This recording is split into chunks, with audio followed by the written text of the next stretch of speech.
It's a chilling mystery that has haunted Texas for years, and it may finally be nearing an answer. Authorities say they may have discovered the remains of Noel Rodriguez-Alvarez, the little boy who vanished without a trace in 2022. His disappearance sparked an international manhunt. Now, with Noel's mom charged with capital murder after authorities say the family fled to India, the case is entering an even darker chapter. And despite this possible breakthrough, the haunting mystery of what happened to Noel may still not fully be uncovered. We're on The Case, presented by Law&Crime. I'm Chris Stewart.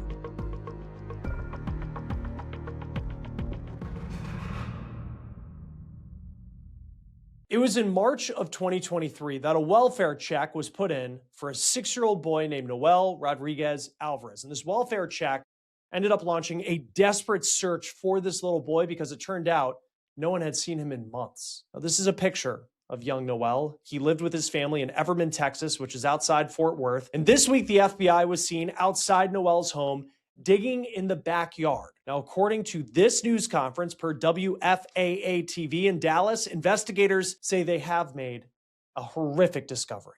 Today, I want to begin by acknowledging the weight of this moment for our community, for those who have followed this case since its beginning, and most importantly, for the memory of little Noel Rodriguez-Alvarez.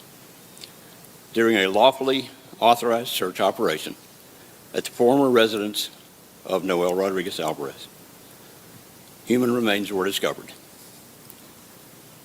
Those remains are now in the custody of the Tarrant County Medical Examiner's Office, who is doing a complete forensics examination and working toward an official identification. I do want to be clear, no official identification has been made as of yet. We will not get ahead of that process. Now, we're still waiting on official confirmation, and forensic expert Joseph Scott Morgan is standing by. He's going to talk with me in a moment about this case and specifically that part of it, the identification of the remains, what it means for the case against Noel's mom. But I want to dive in right now into what we know at this point about what happened to this little boy and why his mom's case may not be as open and shut as it may seem. So let's go back to March 2023. And that's when this welfare check happened, when authorities show up at Noel's home and they want to know where the little boy is. Noel lived with 6 siblings. He also had a stepdad, and then you have his mom, who's a woman named Cindy Rodriguez-Alvarez. Now, no one had seen Noel for some time, and that was in March of 2023. People were worried. During this wellness check, the FBI says that Singh told them that Noel had gone to live with his biological dad who lived in Mexico. And she said that he had been there since November of 2022. But she allegedly told other family members a different story. In fact, different stories. This is what police said in 2023. Cindy told family members different stories about the whereabouts of Noel, including that she sold him to a lady in a Fiesta Mart parking lot. Police also say that family members told them that she believed that Noel was evil, possessed, that she had allegedly said that she thought her 6-year-old son had a demon in him. Now, the FBI says that Cynthia was lying, and the truth was that no one had seen Noel since October of 2022. That wellness check happened on March 10th. And authorities are working through Singh's story, trying to figure out if there's any truth to what this woman's telling them. Authorities eventually decide it's time to issue an Amber Alert. But then on March 22nd, a little less than 2 weeks after the wellness check, this happened. Singh, her 6 children, and her husband board a flight to India. This is what police said about that in 2023. Yeah, so the plane tickets were actually purchased on a credit card that belonged to Aristide. So the tickets, remember, were purchased roughly 24 hours, less than 24 hours before they left the country. And those were purchased on a credit card. This money was stolen mere hours before they even left the country. So likely to give them some cash to be able to flee the country with, so they could afford things, I guess, when they got there, is my speculation on it. These are images of Noel's stepdad depositing thousands of dollars at a bank before allegedly heading to that airport. The money that he allegedly put into the bank wasn't his. Arshdeep Singh was a delivery man for work. He brought products to convenience stores, and he allegedly stole $10,000 in cash from a company safe. He then allegedly changed deposit records to try and cover his tracks. He put $8,000 of it, according to police, in his own account at the bank, and then he pocketed $2,000 for himself. Now, he would be charged with felony theft for allegedly taking that money from his employer. Cindy told family members to lie to police about seeing Noel recently. Family lived in squalor, however, chose to spend nearly their entire tax return on a newly constructed patio for a home that they don't even own. According to the contractor, she was in a hurry, was indecisive, and even requested the patio be thicker in a certain area. Arshdeep disposed of a single indoor-outdoor carpet in a dumpster the night before leaving the country, however, leaves the remainder of the squalor and trash behind in the home, shed, and backyard. Multiple human remains detection canines alert to both the rug as well as under the concrete patio. While Noel's mom and her family were overseas, he searched their house. This is a dog on a previous search detecting something on the property in 2023. Something there, indication, like that's in this area. It was in October of that year that authorities came to the conclusion that Noel was likely dead. Cynthia Singh was charged with the count of capital murder. But the next year, she was still on the run. The FBI says that the family traveled from Texas to Turkey and then eventually made it to India. She was on the run for so long in a case so serious that the FBI put her on their 10 most wanted list. In August of 2025, a major breakthrough. Indian authorities captured Singh and they sent her back to the United States, and her bond was set at $10 million. That was in an effort to make sure she wasn't going anywhere. So one of the big questions is, why this week? Why now, after all of this time, after they had already searched parts of the property? Why did authorities go back to look once again and dig a hole in the backyard? At their news conference this week, authorities were asked about that, asked whether Cindy said anything that might have led them to the remains. This is how they answered that. I understand what your question is. I want to comment that our biggest priority right now is justice. And we have to be very careful about the comments that we put out and what we say that could interfere with that. So we're not going to comment currently on anything that may have led us back there. So as suspicious as Cindy may look in all of this, in March of this year, she was found incompetent to stand trial after a psych evaluation. We're confident. Right now she's been found incompetent, but she had a psychological evaluation.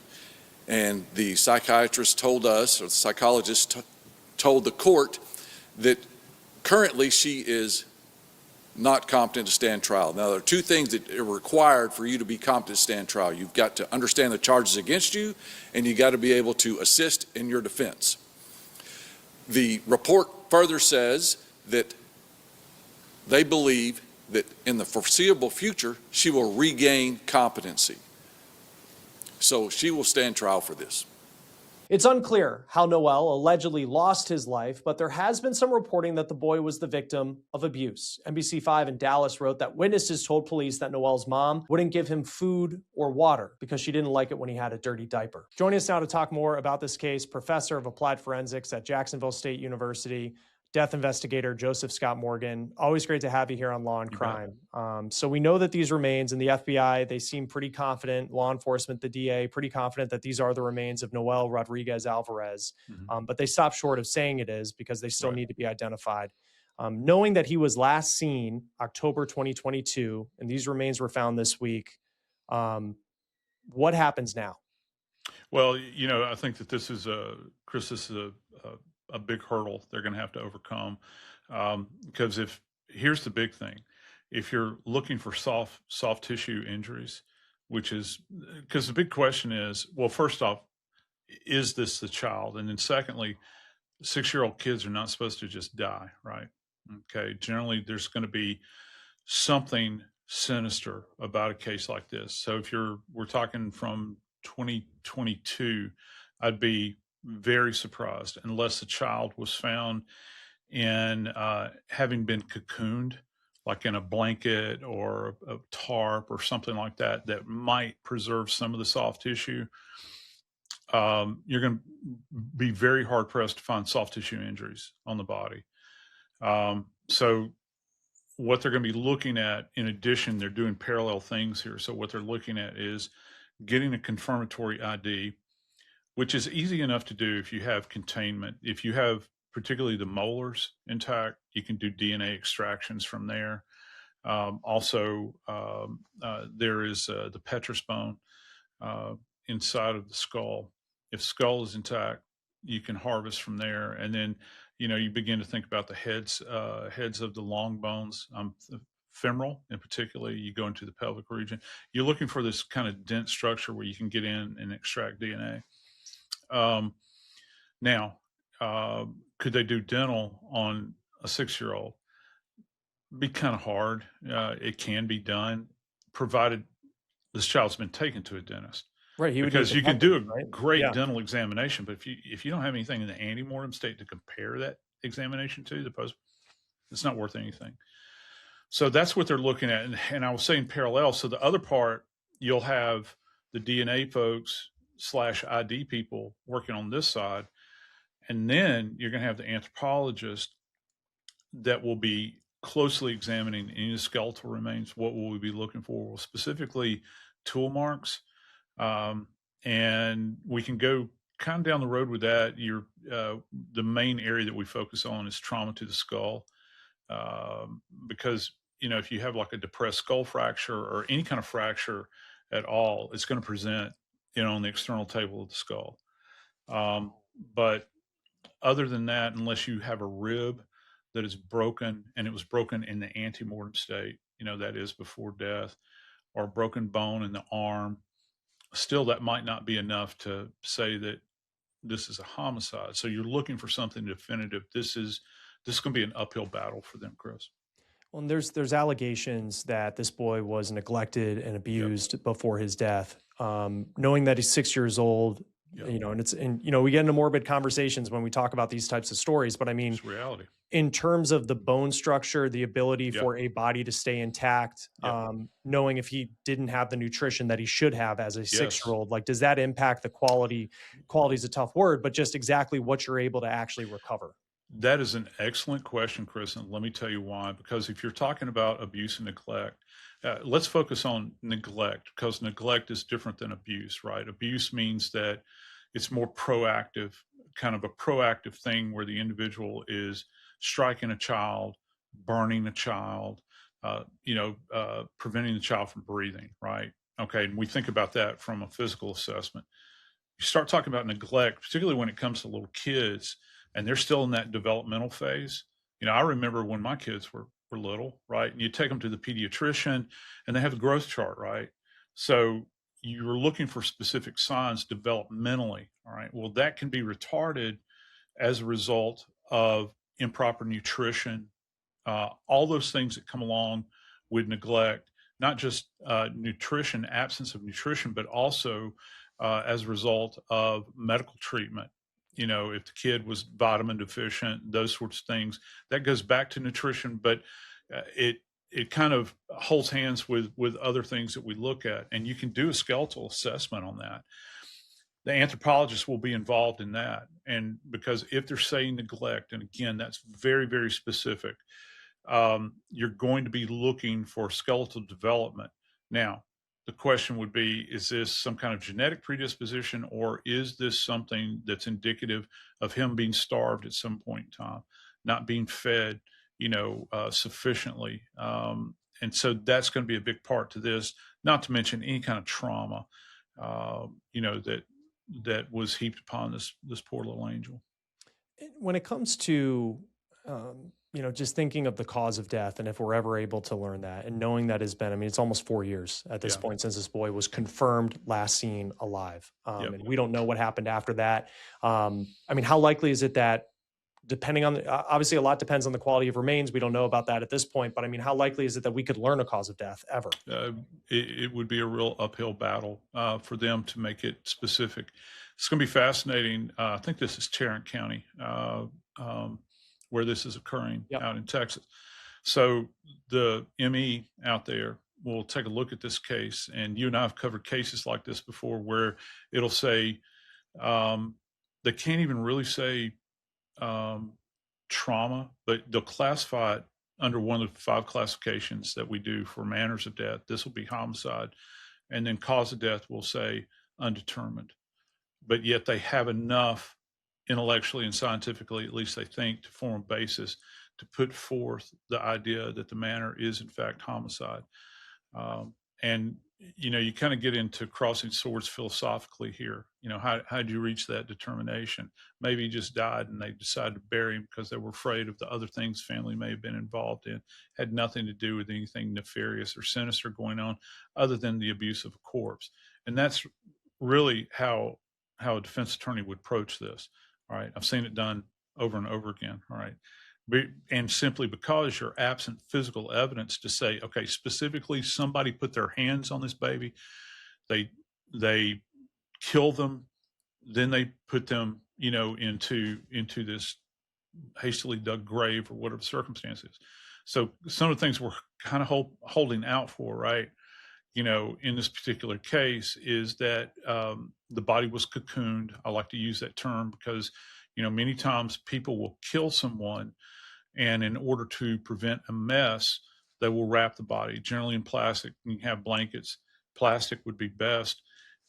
Only problem for the perpetrator is that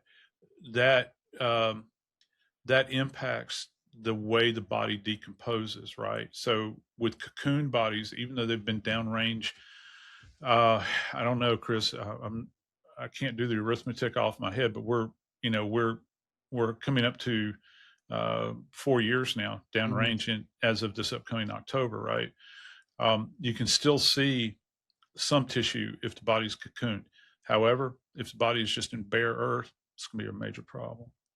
And, this was a case, she is charged, his mom, with Cynthia Singh is charged with capital murder in this case. So she is currently, she was ruled incompetent in March to stand trial, but law enforcement, prosecutors, they feel confident one day she will stand trial for what she allegedly did to her son. At this point, they were going to go into this without a body if she was going to go on trial. And you can get a conviction without a body on a capital murder case, absolutely. But what does the fact that they found the remains, they believe, of this little boy mean for, what type of evidence can now be included in a prosecutor's case that can help them in prosecuting this woman? Jurors want to see a body.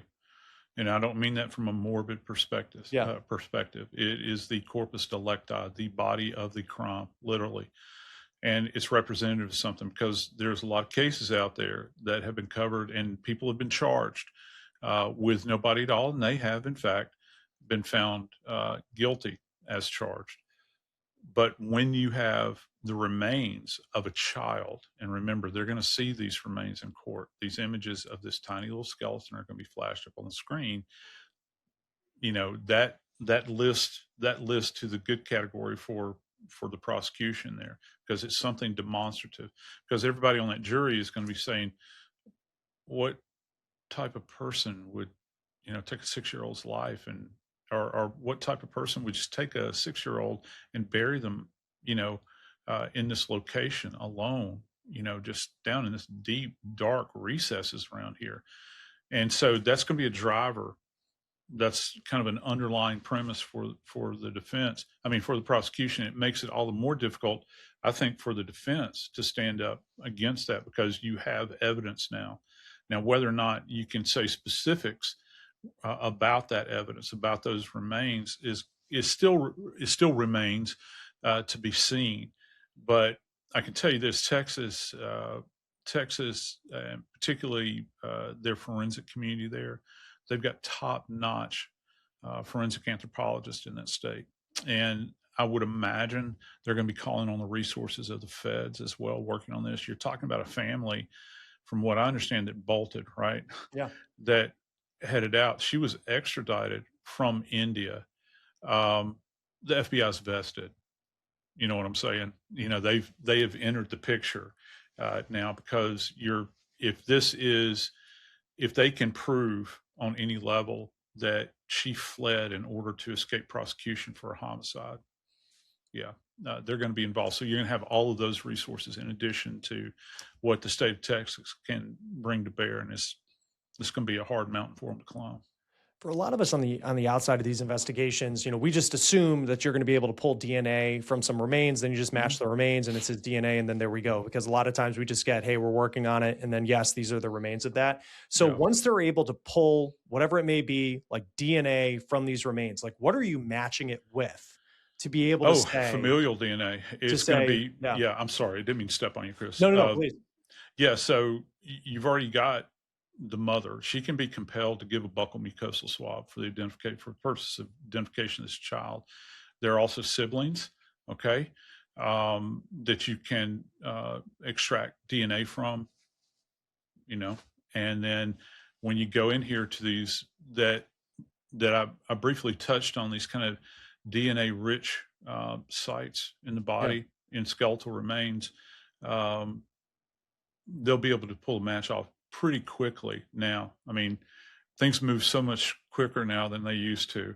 All right. So you'll be able, and they're not going out to look. You don't have to, it's not like you're going to have to go into like a NamUs database or even an offender database for this. This is a straight up comparison. So you profile, or you create the profile of the questioned body that you have. Who is this, right? And they have a particular DNA signature. Then you go and you grab that familial DNA and you run that, and then it's just a matter of comparing at that point in time, which they will do, and they'll do it to great effect here. And a lot of different agencies are involved in this. Like, they believe they recovered his remains. We're recording this on a Friday. I think it was on Wednesday that they were able to find him. How long does it typically take to get that match?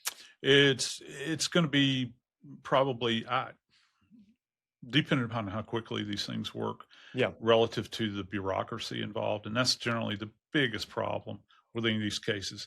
People always think that it is the science. And yet, sometimes it is. It's always the bureaucracy. It's always, the people in some office somewhere that slow the process down. That is, if we could put that aside, it would just take them a couple of weeks probably to run this after they have facilitated this living DNA sample from a member of the family. And pretty quickly. Now, will there be other DNA associated with his body? Again, I go back, I'm continuing to beat this drum. If there's any kind of deposition on any kind of item that is contained in that grave site, whether it's a wrapping or something that's discarded, I've worked cases where people flick cigarette butts into an area, and of course that, their spit is on the filter. You never know what you're going to find. That's why you have to be so careful in these excavations, which they have been. I've seen some of these images, and they're doing it piece by piece, little grid by little grid. And here's the thing about it I found quite compelling about this case, Chris. It's not like they did a broad-ranging dig here. They went to a very specific area. It was specific, yeah. And so for me, circumstantially, that gives me an indication that someone has spoken, okay? Because you're not just kind of bumping around in the dark, all right, at this point in time. And how many times have we seen cases where they are bumping around in the dark? That's not what we're talking about here. They have very specific location. Well, how'd you come up with that data? Well, that's going to come from good old-fashioned shoe leather, I think, from some police officer out there that asked the right questions and was participating in active listening and not talking. And they were taking down everything that was said. And so they were able to come up with a generalized idea. They probably went out there. They may have used ground penetrating radar to see if they picked up any kind of images. They could have done methane probes, which is one of the things that we do to look for decomposing organic matter that's subsurface. And then once they kind of zero in on that area, it's open for them to go ahead and go in and be able to process that scene. Yeah, and it's just a horrific story.